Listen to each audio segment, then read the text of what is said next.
జగన్మోహన్ రెడ్డి గారు చంద్రబాబు నాయుడు గారిని వృద్ధుడు ముసలోడు అన్నా అంట. దానికి ఎంత కోపం వచ్చింది లోకేష్ బాబుకి? కోపం వచ్చి నేను చాలా ఇష్టం వచ్చినట్టుగా మాట్లాడాడు. పాపం భువనేశ్వర్ గారు కూడా ఇవాళ ఏమన్నారు, ఆయన పెద్దవాడు అయిపోయాడు, ఇక రెస్ట్ తీసుకుంటాడు, నేను పోటీ చేస్తాను అన్నారు. అది వాళ్ళ పార్టీ వ్యవహారం, వాళ్ళ కుటుంబ వ్యవహారం.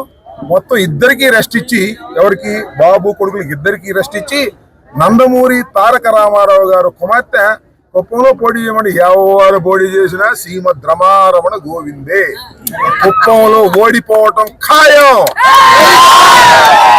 ఎందుకంటే ఎందుకంటే ఎందుకంటే కుప్పానికి చంద్రబాబు నాయుడు గారు 35 సంవత్సరాలు అంట, 30 సంవత్సరాలు లేదు, సుదీర్ఘ కాలం శాసనసభ్యుడిగా పోటీ చేసి గెలుపొందినా కుప్పానికి నీళ్ళు ఇవ్వలేదు. జగన్మోహన్ రెడ్డి గారి ప్రభుత్వంలో త్వరలో నీళ్ళు ఇవ్వబోతున్నాం కుప్పానికి.